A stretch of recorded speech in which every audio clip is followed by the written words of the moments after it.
Greetings to you, music lovers, thrill seekers, conversationalists all across the fruited plain. We've come to the end of yet another busy broadcast week. That means it's Open Line Friday. Let's get started. Live from the Southern Command in sunny South Florida, it's Open Line Friday. And whatever you want to ask, whatever you want to talk about, that's what Friday is all about. Here's the telephone number, 800-282-2882. If you want to send an email, lrushbo@eibnet.us. So I have some things left over from yesterday that I want to dig back into today. At the top of that list, the Democrats are being introspective for the first time in a long time about why they keep losing. And man, oh man, Andrew Sullivan at, Andrew Sullivan at the, no, I'll put it somewhere else. Andrew Sullivan has a piece asking, why does everybody feel so sorry for Hillary Clinton?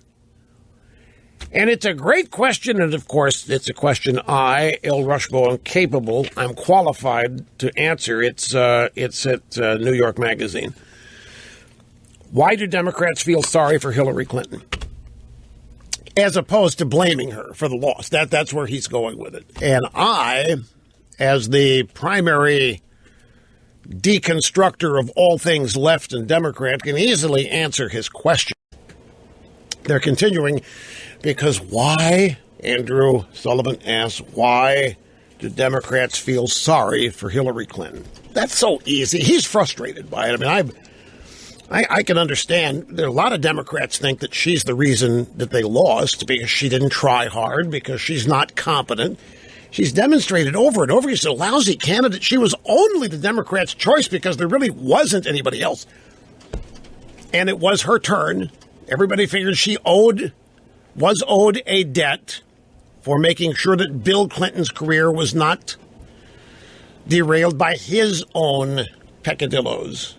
By her hanging in there. They gave her health care to fix it, reform. She made a mess of that. She made a mess of the bimbo eruptions thing.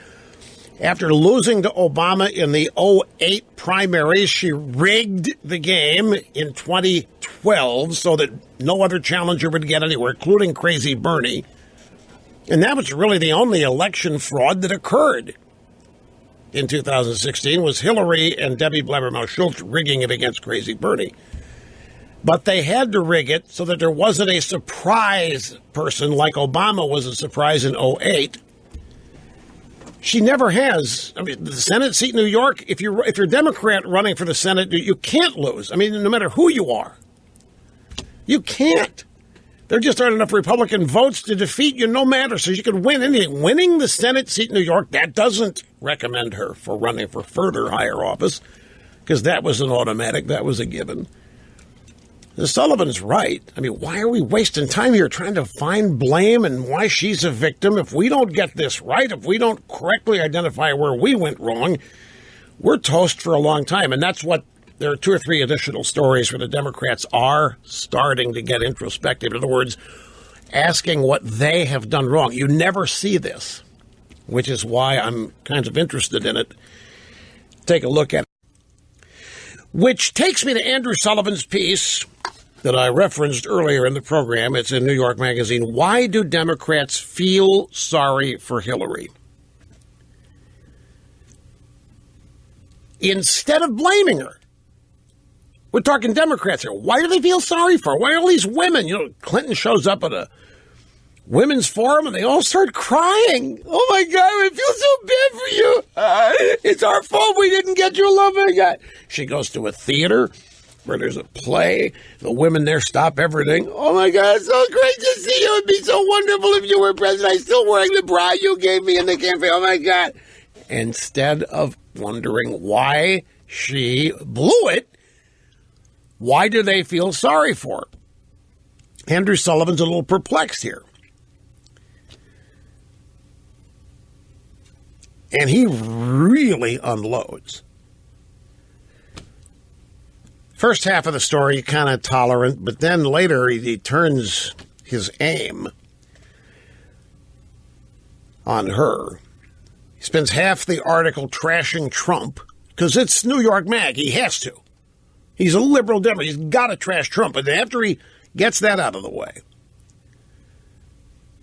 and everywhere you see not an excoriation of one of the worst campaigns in recent history leading to the Trump nightmare. Instead, it's an attempt to blame anyone or anything but Clinton herself for the epic fail. We're told it wasn't Hillary's fault. No, of course it never is. It was the voters, those ungrateful, deplorable know-nothings. It was the voters. Their sexism defeated Hillary. A wave of misogyny defeated Hillary. James Comey defeated Hillary. Bernie Sanders' campaign, because it highlighted her enmeshment with Wall Street. If Bernie just shut up, Hillary would have won. Millennial feminists were guilty as well for not seeing what amazing crusader for their cause Hillary was. They weren't respectful enough. And this is, of course, how Hillary herself sees it. She wasn't responsible for her own campaign. Her staffers were. There's a new book. We've alluded to the new book. There's a new book on her campaign. And it says that after Clinton lost the Michigan primary to Crazy Bernie, the blame belonged to her campaign team, she believed, for failing to hone her message. She blamed her campaign team for failing to energize various voting blocs in Michigan. She blamed her staff for failing to take care of business in getting voters to the polls. It wasn't her. It wasn't the fact that she couldn't get into a van without 4 people assisting her because she couldn't stand up. It wasn't because of seizures. It wasn't because of an arrogant, condescending attitude of hers. It wasn't because her number one chief aide, Huma Abedin, is married to a creep out there exchanging sex pictures with teenagers. No, none of that had anything to do with it. It was Hillary's staff. That failed her. And it's Bill Clinton, too. You know, Bill Clinton didn't do enough. He didn't do enough early on. He was afraid to take over, and he shouldn't have. And he should have gone out there, and he should have exerted his expertise, but he had to defer to Hillary. Everybody deferred to Hillary. In the process, they saw to it that Hillary lost. It's never her fault. Well, as Mr. Sullivan writes here, let's review the facts. Clinton had the backing of the entire Democrat establishment, including Obama, which, Mr. Sullivan says here, is Obama's biggest mistake in 8 years, was going all in for Hillary. Hey, Andrew, he had no choice. He had no choice. The only hope for his legacy was Hillary. Rot him. Anyway, so she had the entire Democrat establishment. She even had the president all in for her. She was even married to the last popular Democrat president, as in 2008, when she managed to lose to a neophyte whose middle name was Hussein. Everything was stacked in her favor. In fact, the Clintons so intimidated other potential candidates and donors, she had the nomination all but wrapped up before she even started. And yet she was so bad a candidate, she still only managed to squeak through in the primaries against an elderly, stopped-clock socialist who wasn't even in her party and who spent his honeymoon in the freaking Soviet Union. She loses to this guy, or barely wins this guy. She ran with a popular Democrat incumbent president in the White House in a growing economy. No, it wasn't, but we'll let that slide. Mr. Sullivan writes that she had the extra allure of possibly breaking a glass ceiling that with any other female candidate would have been as inspiring as the election of the first black president. You know what he's saying here? He's saying she even blew the historical aspect of being the first female president because, well, he says any other woman, it would have been a great thing breaking through the glass ceiling, but Hillary didn't excite that way. Well, I don't know what it means to me. I have to think about it. But Andrew Sullivan clearly saying Hillary wasn't enough of a woman to get credit for blowing through the glass ceiling. His point is that not even the prospect of being the first female president was enough to excite people about her.